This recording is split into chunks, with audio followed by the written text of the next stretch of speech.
de Deus no livro de Esdras, capítulo 7, somente um verso, verso 2.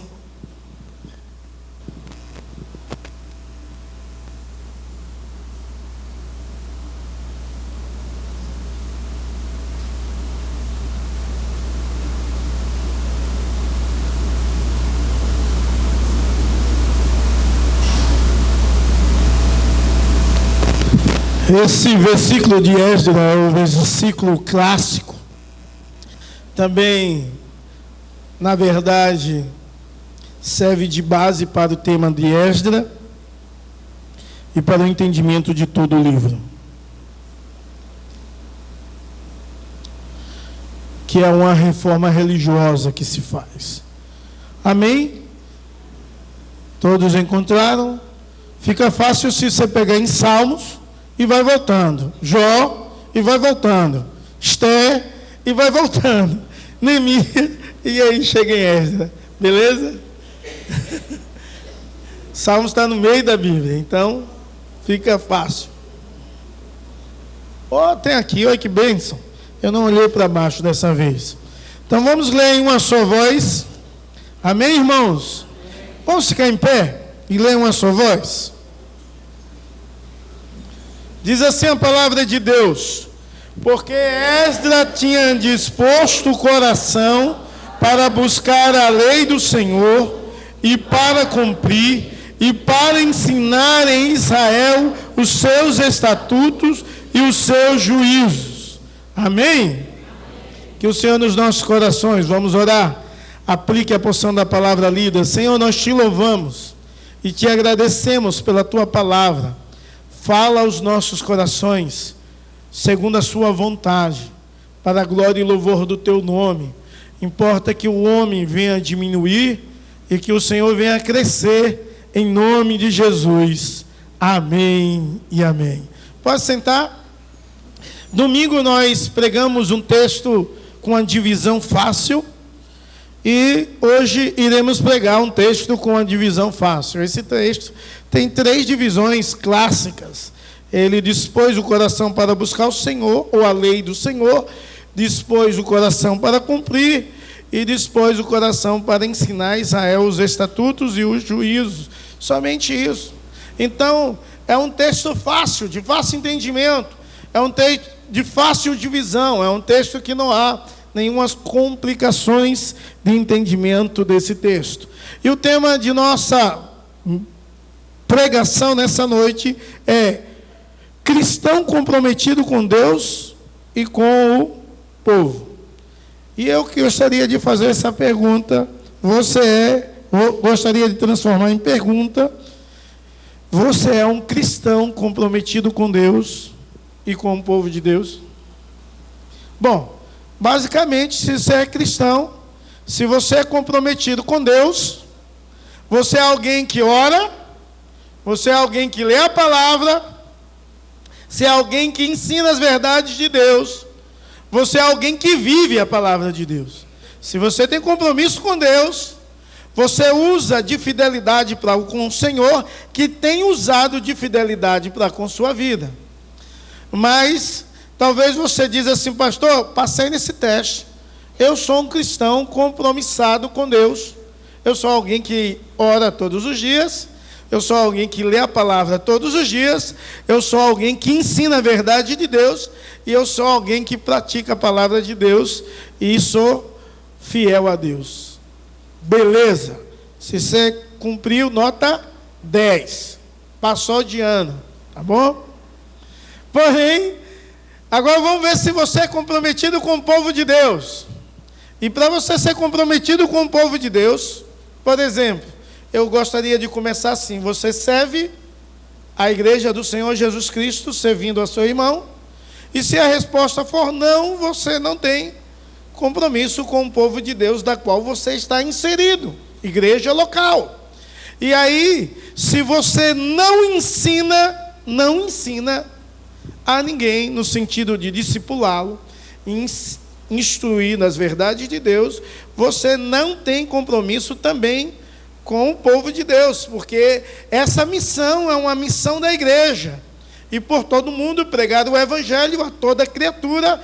Quem crê e for batizado será salvo. Então é missão sua, ensinar, discipular. Se você assim não faz, você não tem compromisso com o povo de Deus. Se você é alguém que tem compromisso com o povo de Deus, você é alguém que estende a mão ao seu irmão, que necessita, porque a palavra de Deus diz que, se possível, fazer o bem a todos, principalmente os domésticos da fé. E seu irmão é seu irmão de sangue, porque foi comprado por preço de sangue, e ele faz parte de um corpo, e do qual você precisa ajudá-lo. Porém, se você não serve, como desenvolve você, como membro desse corpo, a área do corpo que deve ser desenvolvida? Então você é alguém que não tem um compromisso com o povo de Deus. Infelizmente pode ter até, eu só queria falar de 2 grupos, mas pode ter até o 3º grupo que não tem nem compromisso com ele mesmo. E tem muita gente que vive assim, a filosofia do Zeca Pagodinho, deixa a vida me levar, né? Infelizmente. Mas o texto aqui fala de um homem que tinha um compromisso com Deus e com o povo de Deus. Basicamente, também ele tem um compromisso com ele mesmo, com a verdade, com o norte da sua vida. E é interessante que quando nós lemos Esdras, quem já leu o livro de Esdras aqui? Dá 50%, menos disso. Quando nós lemos o livro de Esdras, quando você lê Esdras, você vai ver que começa com outro personagem. Esdras não começa com esse Esdras, começa com alguém chamado Zorobabel, um sacerdote, que foi a primeira leva dos exilados de volta para Jerusalém, porque a Babilônia, ele exilou o reino do sul, Judá, e escravizou durante um período. Deus, por profecia de Isaías, vai levantar um rei chamado Sírio, um rei da Pérsia, que vai entender que é instrumento de Deus e reconduzir o povo a Jerusalém. Então a primeira leva vai sobre a liderança de Zorobabel. É a primeira leva. E ele faz um trabalho excelente, magnífico, mas passam anos.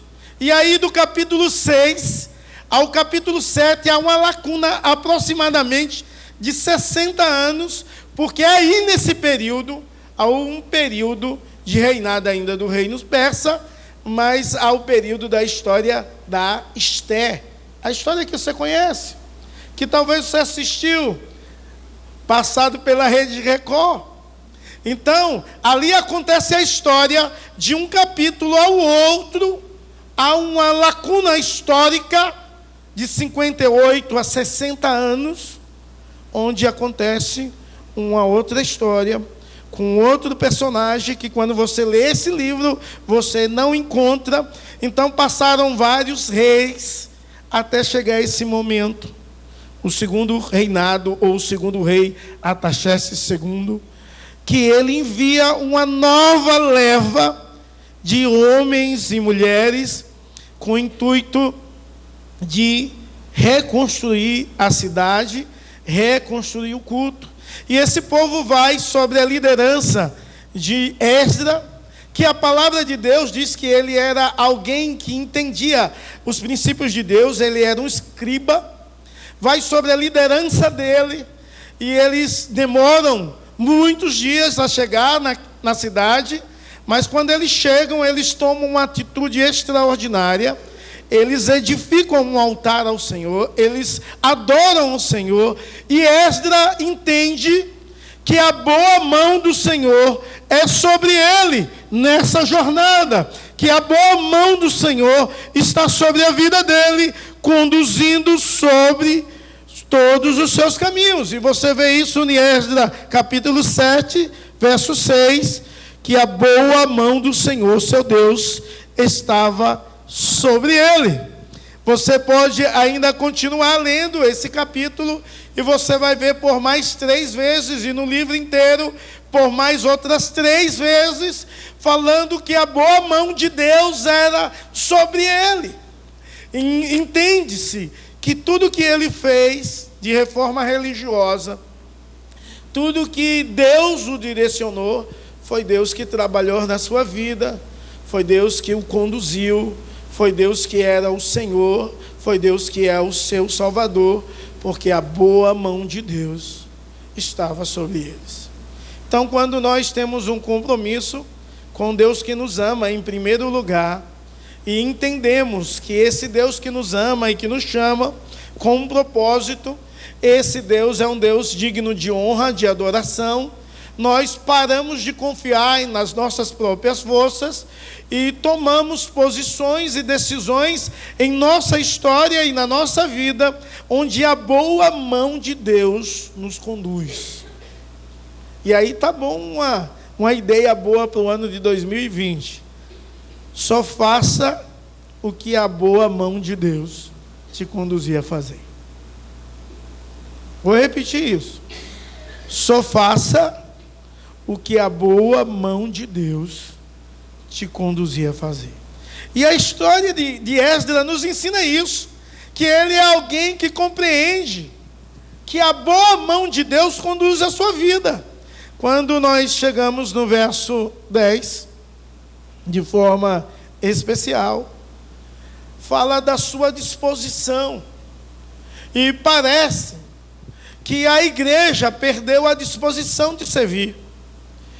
Me parece que a igreja perdeu a disposição de ler a palavra de Deus.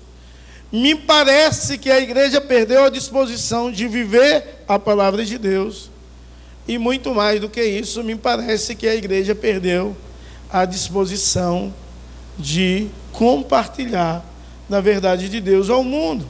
Então, me parece que a igreja dos nossos dias precisa experimentar uma reforma como a igreja no período, ou Israel no período de Esdras, experimentou uma reforma religiosa, algo que transformou a sua mente, o seu coração e suas vontades. E é necessário que isso possa acontecer com pessoas que se arrependem, buscam a Deus de todo o seu coração e têm disposição de servir a Deus e servir ao seu povo. Havia um comprometimento por parte de Esdras de estudar a palavra de Deus, que aqui está: dispôs o seu coração para buscar a lei do Senhor. A lei aqui, a Torá, é muito mais do que normas, é manual de vida, é algo que faz com que você viva bem, seja bem-sucedido e abençoado.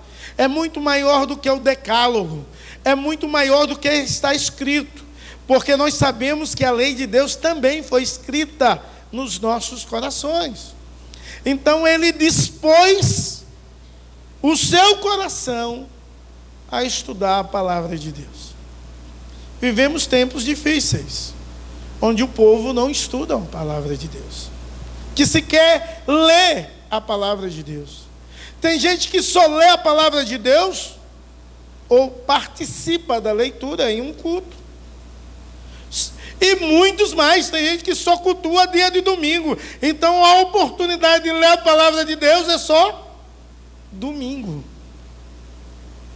Mas aqui a disposição dele não era uma disposição de ler, somente por ler. Era uma disposição de buscar a palavra de Deus. E como nós sabemos que a nossa geração não lê a palavra de Deus, nós sabemos, sabe por quê? Porque nunca na história existiu tanta heresia como nos nossos dias. Quantas vezes nos púlpitos são citadas heresias terríveis, das mais diversas possíveis. E pessoas acreditam e glorificam a Deus nas inverdades que não são bíblicas, são achismo de pessoas. Porque tem muita gente que não dispôs o seu coração a estudar a palavra de Deus. A única fonte de vida, a coisa que alimenta espiritualmente eu e você, é a leitura da palavra de Deus. O Senhor Jesus, Ele diz: não só de pão viverás o homem, mas de toda a palavra que procede da boca de Deus. Precisamos então ler, estudar a palavra de Deus, as implicações das verdades de Deus aos nossos corações.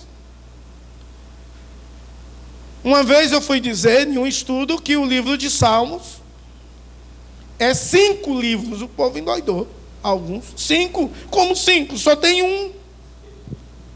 Porque não estuda a palavra de Deus. Imagine, irmãos, se você vê a divisão da palavra de Deus no Antigo Testamento, e quando chega nos profetas, os profetas maiores estão de forma cronológica, os menores não. Por exemplo, quem profetizava nesse período aqui era Ageu e Zacarias. Anterior, poucos anos, eles profetizavam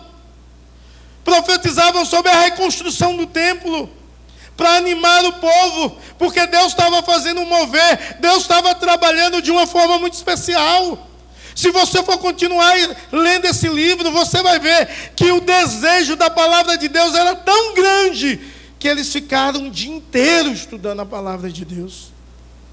Nós precisamos estudar a palavra de Deus. Quando lemos a história de Lutero, por exemplo, vemos que ele se trancava no quarto, e ele começava a estudar a palavra de Deus, e ele passava horas sem comer e sem beber água, estudando a palavra de Deus. Nos nossos dias, o povo não estuda mais a palavra de Deus. Nos nossos dias, talvez se dissermos assim: todo mundo vai para o inferno, glória a Deus. Algum diz glória a Deus. Porque não presta nem atenção no que ouve. Pior, no que não tem nem desejo nenhum de ler. Então como você vai estar nutrido espiritualmente? Como a igreja vai ter fé? Porque a palavra de Deus diz que a fé vem por ouvir, e o ouvir da palavra de Deus. Como vai ter fé? Como vai exercer, usar a fé de forma centrada e assertiva, até mesmo orar segundo os princípios de Deus e a vontade de Deus? Orar segundo o que diz as verdades de Deus. Então ele dispôs o seu coração para buscar a lei do Senhor. Ele dispôs, ele era um copista que escrevia a lei do Senhor, mas ele dispôs o seu coração a estudar a fundo, estudar as implicações. Tem gente que não quer isso. Também há nos nossos dias pessoas que gostam de estudar teologia. E não é errado estudar teologia. Teologia, a ideia é uma sistematização das doutrinas que já existe na palavra de Deus. Então, a gente que gosta de ler teologia e livros, e tem muitos livros bons, mas não lê a palavra de Deus. E aí se torna alguém árido, alguém seco, alguém que ama livros e não ama pessoa, ama somente livros, mas não ama a palavra de Deus. E os livros que pode conter fração da palavra de Deus, não são eles que vão alimentar a minha fé e o meu coração. Não são eles. São frutos de estudo de alguém, não meu. São fruto de devoção de alguém, não minha. E eu não estou dizendo que não deve ler. Eu não estou dizendo que não deve ter, nada disso. Pode ter, pode ler, mas tem de dar prioridade à palavra de Deus. É ela que alimenta a sua alma, a sua fé. Então, ele dispôs o coração a buscar a Deus. Porém, muita gente não tem a disposição de buscar a lei de Deus, ou estudar a lei de Deus. Sabe por quê? Porque diz: eu não tenho tempo. E eu sei que nos nossos dias, irmãos, Tempo é um negócio difícil, é complicado. Mas se você colocar no seu coração a disposição, você vai encontrar tempo. Se você, nessa noite, colocar diante de Deus um propósito, eu vou ler o ano de 2020, a Bíblia inteira, colocar no seu coração isso. E pode começar hoje com uma lambuja aí de 1 mês, né? Aí dá para se acabar 1º de janeiro de 2021, mas se você acabar 1º de dezembro de 2020, seria beleza. Então você começa a ler. Sabe que hora você vai ler? Marque horário. Quando eu acordar meia hora antes do que eu acordo. É possível isso ou não? Meia hora antes do que você acorda e vai ler a palavra de Deus. E vai estudar a palavra de Deus. Estudar os princípios de Deus. Então, quem demora a acordar, acorda no empurrão. Vou dar outra sugestão. Se você tem 1 hora de almoço, eu vou te dar meia hora. Meia hora você consegue ler a Bíblia inteira no ano.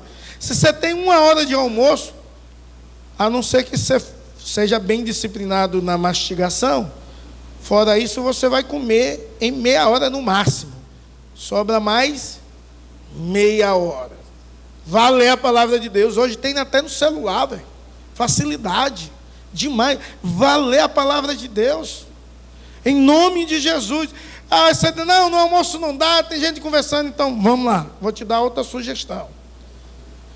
Quando você for dormir, antes de dormir, leia meia hora antes a palavra de Deus. E quem de vocês aguentar, leia 1h30. Meia hora de manhã, meio-dia e de noite. Pasme. Eu passo o exercício a algumas pessoas que eu aconselho de ler a palavra de Deus, porque eu creio no que diz a palavra de Deus, eu creio que a palavra de Deus é infalível, eu creio que ela restaura a alma, e eu passo às pessoas assim: leia todos os dias tal capítulo, 2 vezes ao dia. Quase ninguém cumpre semanalmente isso. Quando eu mando ler um capítulo 2 vezes ao dia, não dá 10 minutos de leitura. Sabe o que é isso? É uma miséria. E a pessoa diz: eu não consigo ler. Não dispôs o seu coração. Se você tem compromisso com Deus, se você tem compromisso com o povo de Deus, dispõe o seu coração para conhecer a lei de Deus, porque você consegue amar mais a Deus e você consegue amar mais o seu próximo. A igreja precisa conhecer Deus, mas acima de tudo a igreja precisa conhecer a palavra de Deus e o Deus da palavra, porque quando conhecemos a palavra de Deus, nós conhecemos o Deus da palavra. Há mais fé no nosso coração. Há um Deus que se manifesta com poder e graça na sua palavra, e você lê e sabe que esse Deus tem todo o poder, Ele é imutável, é o mesmo, para se manifestar com poder e graça na sua vida, na sua demanda, na sua história. Esse homem entendia isso, que o segredo do sucesso da sua vida não estava nele, mas no sentido da boa mão de Deus está sobre ele. E essa compreensão dessa verdade entendia que ele tinha de dispor o coração para viver os princípios de Deus retratado na palavra de Deus. Porque como eu vou viver a palavra de Deus se eu não conheço? Como é que a palavra de Deus me ensina? Como eu devo viver? Como eu devo me relacionar?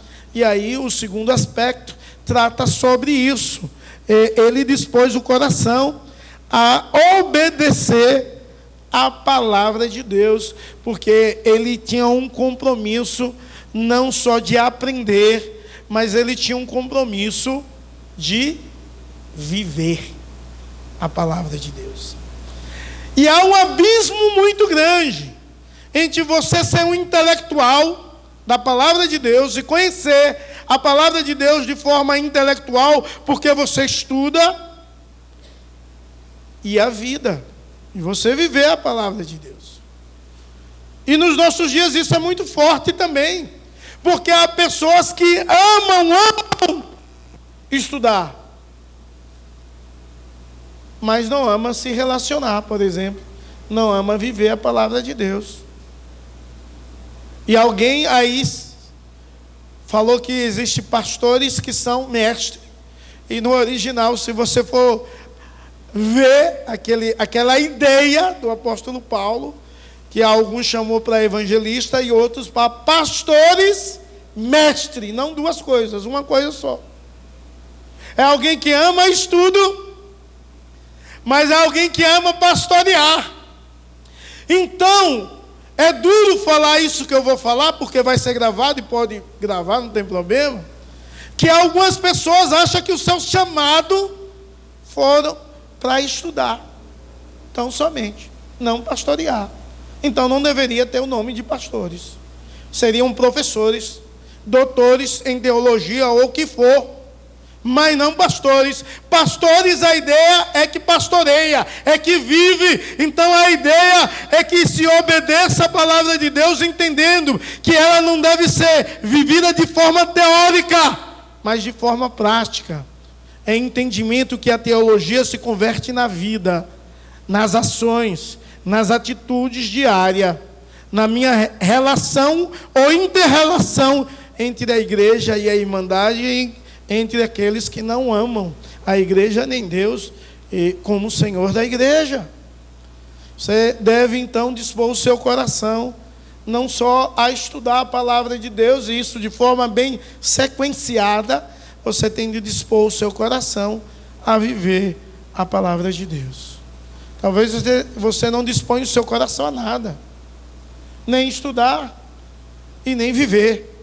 E talvez você se dispõe a estudar e não viver, ou dispõe o seu coração a viver e a não estudar, e isso é algo extremamente errado. Porque Deus sempre amou quem estudava. Deus sempre amou aquele jovem e aquele senhor e aquela senhora que diz que guarda a palavra no coração para não pecar contra Deus.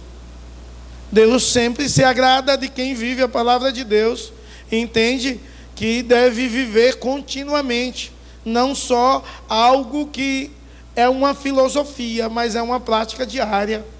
Deus deseja isso. E talvez você desassociou isso na sua vida.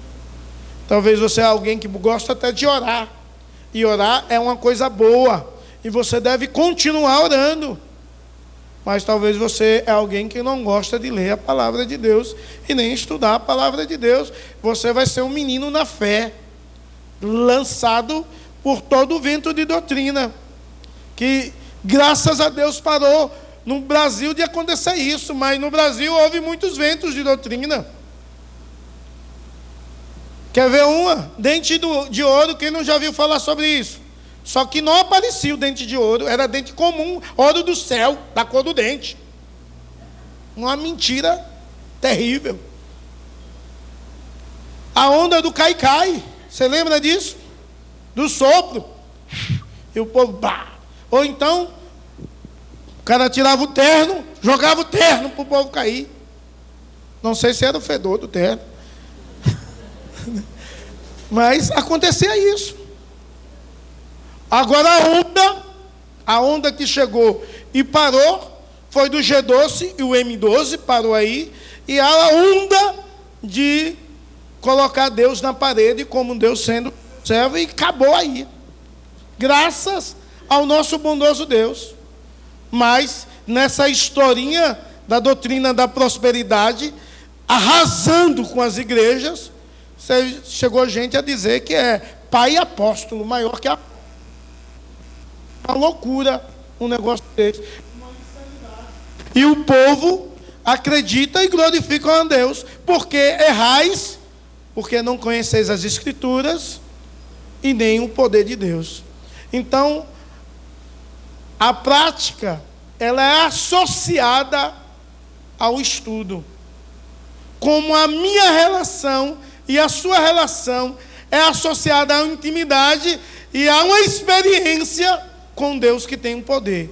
Porque diz, não conheceis as Escrituras, não estuda, e não conhece também o poder de Deus. Um Deus que age, um Deus vivo, um Deus real, um Deus imutável, que se relaciona, um Deus imanente. Ele não é só transcendente, ele é imanente, e ele se relaciona comigo e com você, na minha e na sua história, e ele age com seu poder e graça, mas ele também é transcendente. Nem os céus dos céus pode conter a sua glória, nem o universo inteiro pode conter o seu poder e a sua presença. Mas ao mesmo tempo, esse Deus imanente mora no meu coração, no seu coração, anda comigo, anda com você, se relaciona e converte tudo aquilo que eu aprendi dele na sua verdade em prática de vida diária, contínua. E aí podemos cantar aquela música linda, linda que cantou hoje. Já não sou eu que vivo, mas Cristo vive em mim. Que coisa linda! Mas de fato isso é verdade quando eu disponho o meu coração a obedecer a Deus. E a sequência, com certeza, é a sequência normal e comum, que quem dispôs o coração a estudar, ou buscar a lei de Deus, a obedecer a palavra de Deus, ou viver a palavra de Deus, ele tem de ter uma disposição para compartilhar a verdade de Deus. E irmãos, isso é ensino. É claro que o segundo ponto se relaciona à conduta de vida diária, já o terceiro se relaciona ao ensino da verdade de Deus. E nesse caso aqui, a ideia não era só os líderes, a ideia é que toda a igreja, como nação santa e propriedade exclusiva de Deus, possa ensinar a verdade de Deus, mas não há possibilidade de ensinar se eu não estudar. Não há possibilidade de ensinar se eu não viver, porque aí eu vou ensinar e alguém diz, você está falando assim, mas você não faz isso, você não vive assim. Aí não há possibilidade. Então a continuidade aqui é compartilhar a palavra de Deus. E a igreja não tem feito isso. Se a igreja tivesse compartilhado a palavra de Deus como devia, se você semanalmente compartilhasse a palavra de Deus em ensino a crentes e a não crentes, a igreja seria uma igreja mais madura e seria uma igreja que cresceria com uma proporção maior, porque você estava exercendo o seu papel do qual Deus te chamou. Talvez você não tenha nem compromisso com Deus e nem com o povo de Deus, e eu vou acrescentar, e nem com o reino de Deus.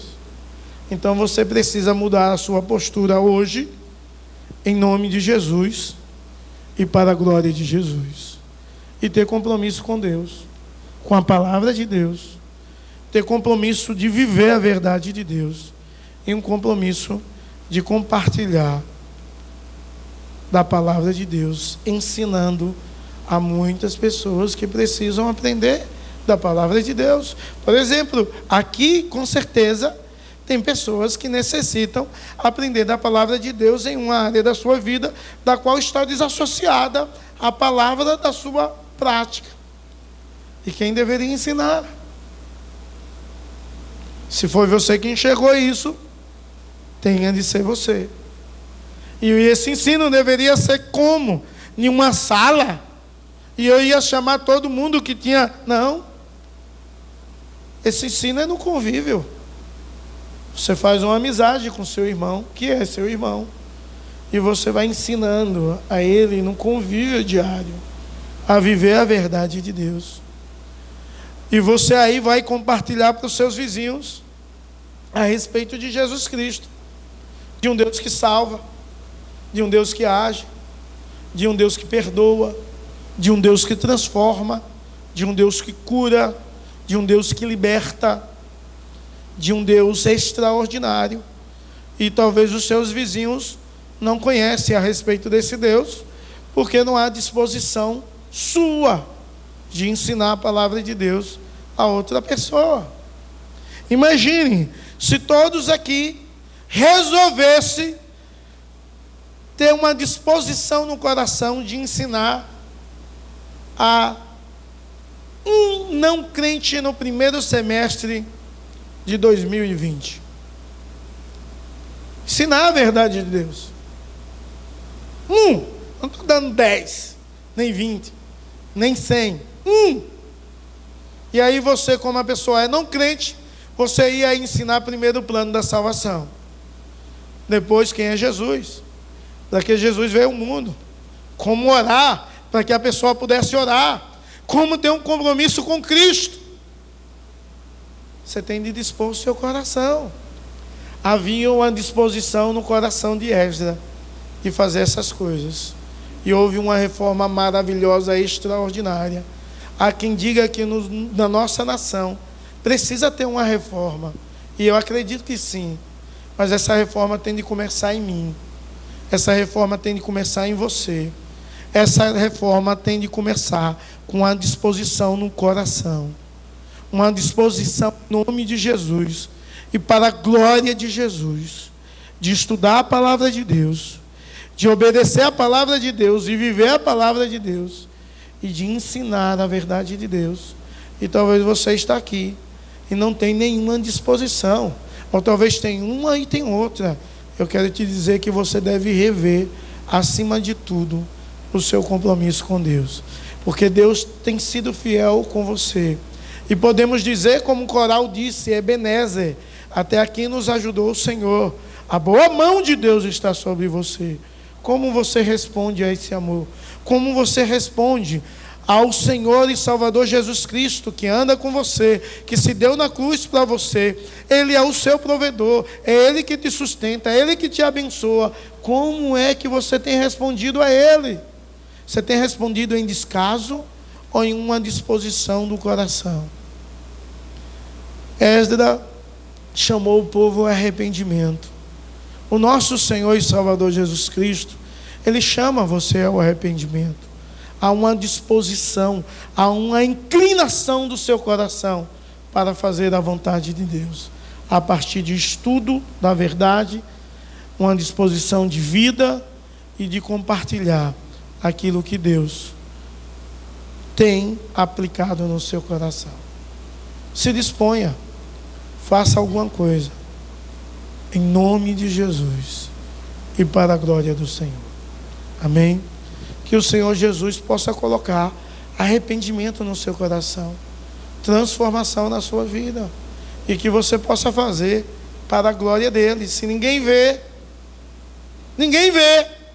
Deus vai ver. Glória a Deus. E é Ele que precisa ser louvado, é Ele que precisa ser glorificado, e é Ele que precisa ver se de fato você o ama e é comprometido com Ele e com os seus irmãos. Vamos ficar em pé.